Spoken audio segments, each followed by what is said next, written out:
Ladies and gentlemen, what better artist could we have on the show to celebrate the time at Notting Hill Carnival than one of the most in-demand soca artists in the world? In person, I'm joined by the iconic Nailah Blackman. Hi, how are you? I'm good. How are you? I am so thrilled to be here. I'm so excited. Like, this is dope. I'm so glad that we're here in person. The last time we spoke was on Zoom during the pandemic. We were doing an interview there when you just done your track with Patrick on weights. And I remember at the end of the interview, you were like, oh, next time we're in London, we'll have to link up and do it. And here we are. It happens. Yes. So how has your time in London been so far? It has been fantastic. Like, I love the weather, the people. I've done a couple of shows. It's been fabulous. Like, the Caribbean community here in London definitely knows how to party. Yeah. I mean, I think everybody in general, y'all go different, honestly. So I've just enjoyed my time, you know? I think people being locked away for 2 years has made them appreciate, especially soca music. There's a hunger. Yeah, definitely. People, because obviously you were in town the same time as Tennis and John. You were at Titan Festival together. Yes. And that stage, I believe, that was really heavily geared at soca music, right? Yeah, it was a soca-holic stage. So I think there was like the main stage, the R&B stage, there was a techno stage, and there was a soca-holic stage. Yeah. So that's kind of a new thing in the UK, because soca, I feel, only has its kind of carnival that kind of carries soca in the UK. So to have a major festival, have a stage dedicated just to soca, that must have been quite interesting. So how did you find the London crowd for that? I found them, like, there were some people that didn't know what it was, but the music kind of naturally makes people dance. And so I felt like it was well received, especially because everybody just kind of came out to have a good time. The sun was nice and hot, like everybody was dressed to kill, so it was just a vibe.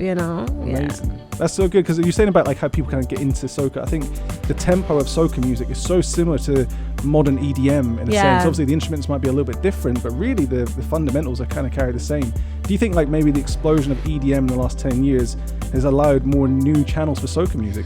Definitely, because EDM is a form of dance music. It's the most popular dance music. And soca it has been for many years dance music, just that. So it's just like the Caribbean version to it. So it kind of gives anybody who likes to dance and feel like free, euphoric, that kind of energy. Naturally, they could just transition.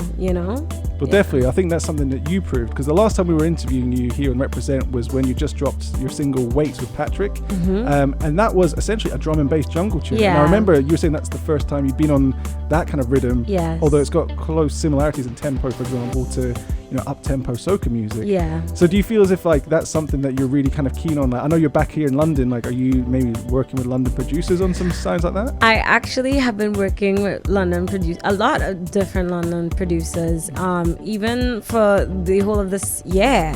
So I've been working on my album, and we have one producer duo that actually did a number of tracks on my album, and that's Team Salute. I've worked with them before on Sweet and Local, and now we're just doing it again. I worked with Progression on Drama. He's from here in the UK. I've also worked with the Fanatics before as well. Hitmakers, so right so, and Patrick, of course. So I'm just keeping it rolling, keeping the music. I think that that UK producers have a similar, like a nice song palette like we do in the Caribbean. So they kind of just get, even if it's not Caribbean music, it has this sort of energy and this vibe that comes to the music that gives you that energy, you know? I think the UK is definitely a melting pot of so many different cultures musically. So that's the thing, the producers are working with so many artists from different backgrounds that I think there's definitely this melting pot style. Like, I know a lot of new producers coming through, they don't pigeonhole themselves. So I think for you to be in the UK to be making album tracks is definitely the right time. So this album, I don't know enough about it yet. No one really does yet. You don't know much. You don't know, but what can we talk about? Now we can talk about everything. Actually, now we're finally able to talk about everything. So this album will be launched on the 23rd of September. So very soon, right around the corner. I'm super excited. This is my very first album. I started working on this in the beginning of the pandemic. And honestly, I feel as though I have like 5 albums now, but I had to narrow it down.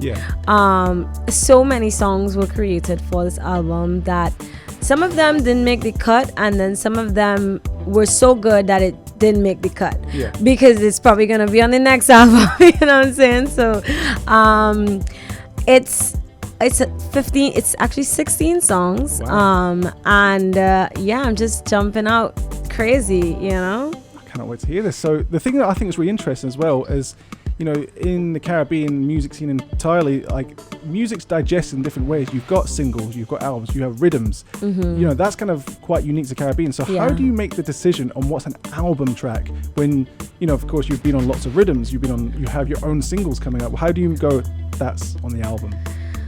I think for me, I have to just be utterly in love with a song, or when I'm in love with like a whole bunch of songs at the same time, I'd be like, this will fit well with those other songs that I'm utterly in love with, and it's a dope track. I think for me, I love my project to have a certain level of balance in emotions. So I do want to take them on my journey, because I don't always release a lot of things while I'm going through it. Yeah. That even if it's after the fact, I still want the listener to get a sense of this is important. This is something that she's felt. This is something that I may feel. This is something that probably everybody needs. You know what I'm saying? So I kind of just pick songs based on like, okay, this song is definitely a vibe, you know, whatever vibe it may be, whether it be a sad vibe or a happy vibe or like whatever vibe it is, it just has to be like a strong emotion, you know.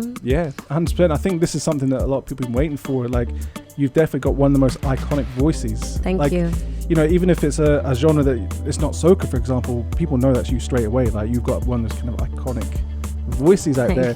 So how do you kind of like match that with the versatility of the sort of instrumentals that you pick? Because I know you've done stuff like Afrobeats music before. You've obviously done, I said, Wait was a drum and bass track. Yeah. You are one of the most in-demand soca artists of all time.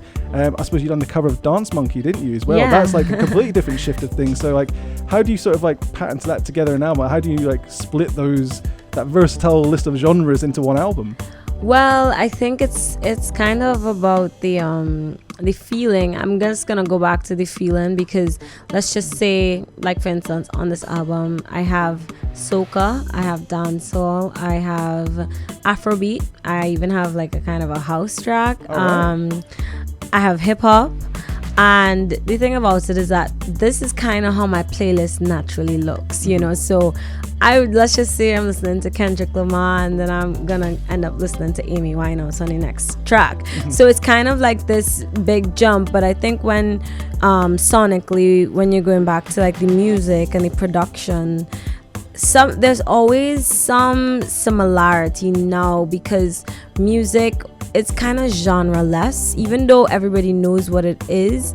Like, there's so many genres that take so much from others now that they're just kind of this, it's just music. Like, we're coming to this place where, just like races, you know, yeah, there's white people, black people, Indian people, but after a while we all kind of seem like one, you know. And it's the same thing that's happening in music, where there's just so many elements that could be indicative of another genre, but then it sounds right. Yeah. It sounds familiar, and it just goes, you know.